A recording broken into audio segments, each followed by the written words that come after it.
Hello दोस्तों, स्वागत है इस वीडियो सीरीज में आप सभी का।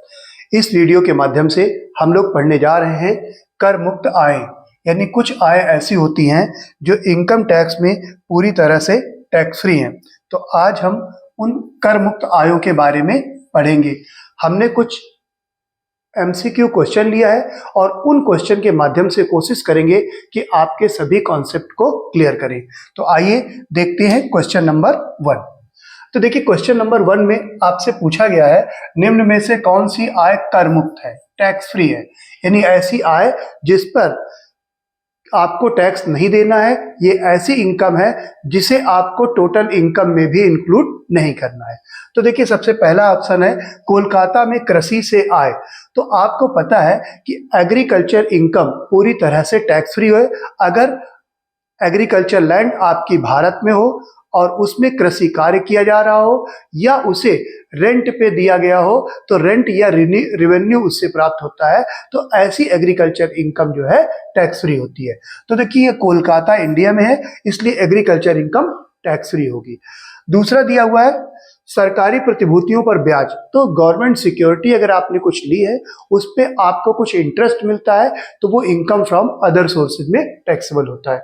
बात करें सैलरी से आए, तो इसको, ये तो नाम से ही क्लियर है, इसको वेतन से आय शीर्षक में टैक्सेबल होती है। और जो पूंजीगत लाभ है, कैपिटल गेन, तो ये कैपिटल गेन में ऐसी इनकम जो कैपिटल एसेट्स यानी लैंड है, बिल्डिंग है, ज्वेलरी है, शेयर है, डिवेंचर है, इनको बेचने से जो इनकम प्राप्त होती है वो कैपिटल गेन में टैक्सेबल होती है। आइए देखते हैं नेक्स्ट। देखिए, इससे पूछा गया है एग्रीकल्चर इनकम है। तो एग्रीकल्चर इनकम पूरी तरह टैक्स फ्री है, आप पिछले क्वेश्चन में देखा। नेक्स्ट, एक नया उपक्रम। अब देखिए, एक होता है special economic zone, special economic zone. तो गवर्नमेंट क्या करती है, कुछ स्पेशल इकोनॉमिक जोन निर्धारित करती है। अगर वहां पे कोई व्यक्ति व्यापार कर रहा है, बिजनेस कर रहा है, अपनी इंडस्ट्री लगा रहा है, तो उसे कुछ एग्जम्पशन दे दी जाती हैं।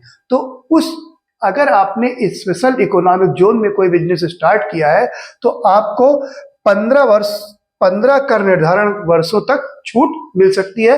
हालांकि इस समय अगर आप कोई नया बिजनेस स्टैब्लिश कर रहे हैं, तो इस तरह की कोई छूट आपको मिलने वाली नहीं है। ये छूट केवल उन्हीं लोगों को मिलने वाली है जिन्होंने अपना बिजनेस 1 अप्रैल 2005 से लेकर के 31/3/2020 तक स्थापित किया है। ठीक है, तो अगर आप इस डेट से इस डेट के बीच में आपने नया इंडस्ट्रियल स्पेशल इकोनॉमिक जोन में आपने अपना बिजनेस स्टार्ट किया है, तो आपको आगामी 15 वर्षों तक जो है टैक्स की छूट मिल सकती है। तो वो किस तरह से छूट मिलेगी, आइए देखते हैं। देखो, फर्स्ट 15 साल कैसे है, फर्स्ट 5 साल, अगर पहले साल जो आपको एक्सपोर्ट करोगे, क्या करोगे, एक्सपोर्ट, तो जो एक्सपोर्ट करोगे उस एक्सपोर्ट करने पे जो प्रॉफिट होगा उस पे 100% की डिडक्शन आपको पहले 5 वर्षों में मिलेगी। नेक्स्ट 5 वर्ष की बात करें, तो नेक्स्ट 5 वर्ष में ये प्रॉफिट आपको 50% मिलने वाला है। और उसके बाद नेक्स्ट 5 वर्ष की बात करें, तो अगर आपने एक्सपोर्ट का जो प्रॉफिट है आपने इन्वेस्ट किया है किसमें, री इन्वेस्टमेंट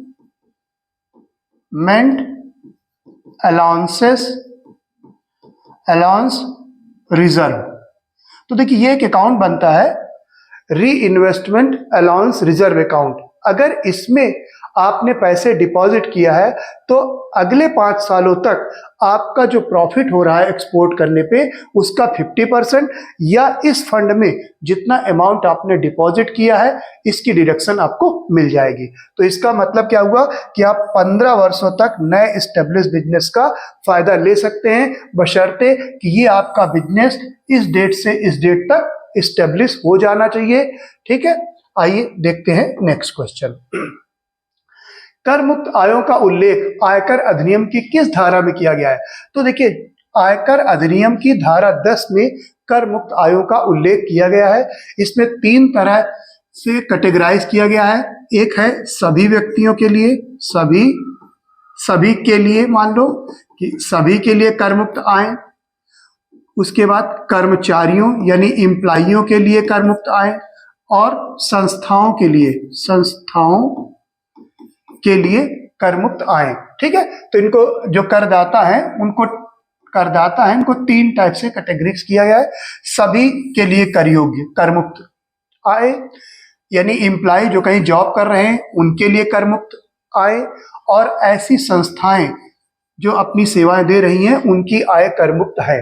तो देखिए, सभी के लिए अगर हम बात करें तो नाम आपको बताते हैं, बाकी डिटेल में हम लोग पढ़ेंगे। तो देखो, एक है कृषि आय। कृषि आय पूरी तरह से टैक्स फ्री है। साझेदारी अगर आप कर रहे हैं तो साझेदारी में जो साझेदारों को हिस्सा मिलता है वो टैक्स फ्री होता है।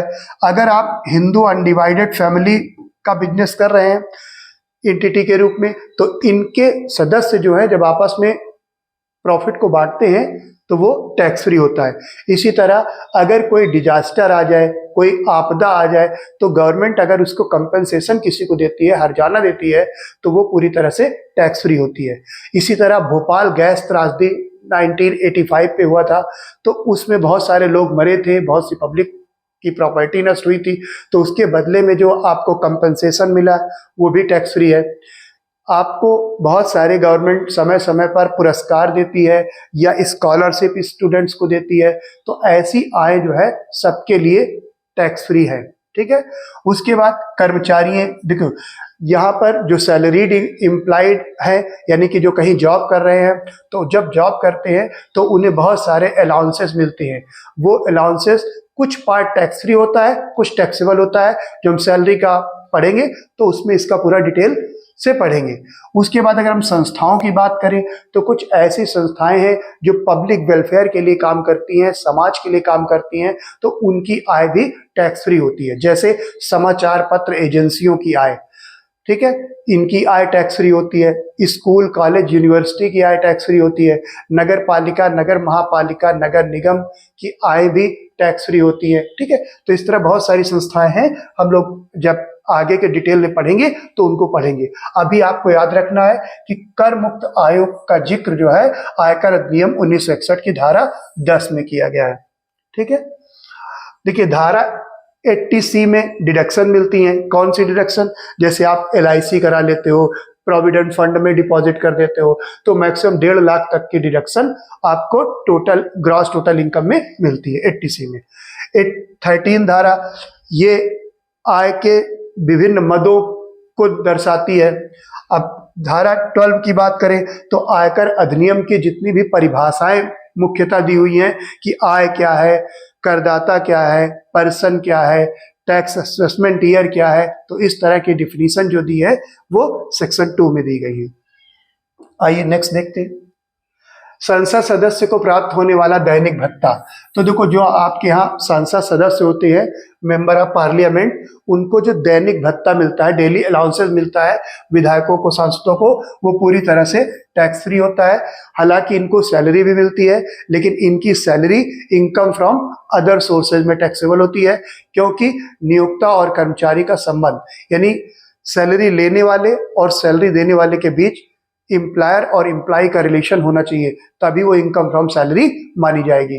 तो इनकी अगर सैलरी मिलती है तो वो इनकम फ्रॉम अदर सोर्सेज में जाएगी, और जितने भी अलाउंसेस मिलते हैं वो पूरी तरह से टैक्स फ्री होते हैं। आइए नेक्स्ट देखते हैं। निम्नलिखित में से कर मुक्त आय कौन सी है? तो देखिए, आपको जो एग्रीकल्चर इनकम है वो पूरी तरह से टैक्स फ्री है। आपके जो विदेशी भत्ते हैं, फॉरेन अलाउंसेस, जब आप विदेश में कोई, आप इंडियन गवर्नमेंट से सिलेक्ट होकर के फॉरेन में जॉब करते हैं, तो फॉरेन में जो इंडियन गवर्नमेंट जो भी आपको अलाउंसेस यानी भत्ते देती है, यानी सैलरी के अतिरिक्त, अलाउंसेस का मतलब सैलरी के अतिरिक्त जो कैश में आपको देता है, जैसे children education allowance, medical allowance, proctor allowance, ठीक है, ट्रांसपोर्टेशन अलाउंस, तो बहुत सारे अलाउंसेस देती है। तो जो फॉरेन में मिलते हैं वो टैक्सेबल है, लेकिन जो इंडिया में मिलते हैं उनकी 3 कैटेगरी है: फुली टैक्सेबल, पार्शियली टैक्सेबल और फुली एग्जेम्प्टेड। वो हम सैलरी के चैप्टर में पढ़ेंगे। तो इसमें देखिए ऑप्शन थोड़ा 2 है, गलत है, तो ये ऑप्शन A और B सही है, A और बी, दोनों सही है। भारतीय कंपनी का लाभांश टैक्सेबल होता है। कर मुक्त आय कौन सी है? तो यहां भी देखिए आपसे पूछा है कि टैक्स फ्री इनकम कौन सी है। तो देखिए घरेलू कंपनी से ब्याज, तो घरेलू कंपनी यानी कि कोई भी हाउस होल्ड कंपनी है, उससे पैसा लगाया तो आपको इंटरेस्ट मिलेगा, तो वो टैक्सेबल है। घरेलू कंपनी से लाभांश, लाभांश भी टैक्सेबल होता है। विदेशी कंपनी का लाभांश, ये भी टैक्सेबल होता है। इनमें से कोई नहीं, इसका मतलब सभी टैक्सेबल है। आंसर हो जाएगा डी। आइए देखते हैं नेक्स्ट क्वेश्चन। अवयस्क बच्चे की आय, कर मुक्त आय। अब देखिए अवयस्क बच्चे कौन से होते हैं? अवयस्क बच्चे जो 18 साल से जिनकी उम्र कम है। तो जिन बच्चों की 18 साल से उम्र कम है, अगर उनकी भी इनकम होती है, ठीक है, तो कभी कभी कुछ बच्चे क्रिएटिव होते हैं या उनके नाम कुछ प्रॉपर्टी होती है, पैसे जमा होते हैं बैंक में, तो इंटरेस्ट वगैरह की इनकम मिलती है। तो माता, देखो बच्चों की जो भी आय है, माता या पिता दोनों में जिसकी आय ज्यादा होगी उसकी इनकम में बच्चे की आय क्लब कर ली जाती है, जोड़ करके टैक्स लगाया जाता है। लेकिन आपको ये याद रखना है, अगर बच्चे की आय प्रति बच्चा 1500 रुपए तक है तो वो टैक्स फ्री है। तो आपको याद रखना है, एक अवयस्क बच्चे की आय, अवयस्क बच्चे की आय या 1500, जो दोनों में कम हो वो टैक्स फ्री हो जाएगा। ठीक है, तो जो अवयस्क बच्चे की आय है या 1500, जो दोनों में कम हो वो टैक्स फ्री हो जाएगी। आइए नेक्स्ट देखते हैं। डाक खाने के व्यक्तिगत बचत खाते पर अधिकतम ब्याज कर मुक्त है। तो देखिए आपने पोस्ट ऑफिस का नाम सुना है। पोस्ट ऑफिस में अगर आपने सेविंग अकाउंट खुलवाया है तो सेविंग अकाउंट में आपको अगर इंटरेस्ट मिलता है, ब्याज मिलता है, तो वो 3500 तक आपका टैक्स फ्री है अगर आपका अकाउंट इंडिविजुअल है, अकेला है। और अगर ज्वाइंट अकाउंट एक दो लोग मिल करके अगर 2-3 लोग खोले हैं, ज्वाइंट अकाउंट है, तो 7000 रुपए तक का टैक्स फ्री है इंटरेस्ट। तो इसमें आपका आंसर क्या हो जाएगा? 3500। नेक्स्ट देखते हैं। साझेदार की फर्म से कर मुक्त आय। अब देखो साझेदार है exempted income of A partner from the firm. तो साझेदारी फर्म का वेतन नहीं, ये टैक्सेबल होता है। साझेदारी फर्म से ब्याज, ये भी टैक्सेबल होता है। साझेदारी फर्म का हिस्सा, देखो आपने मान लीजिए एक साझेदारी का बिजनेस कर रहे हैं, 5 लोग मिलकर के व्यापार कर रहे हैं, तो जब बिजनेस करोगे तो बिजनेस में प्रॉफिट होगा, तो साझेदारी फर्म के नाम से आप टैक्स गवर्नमेंट को दे दोगे।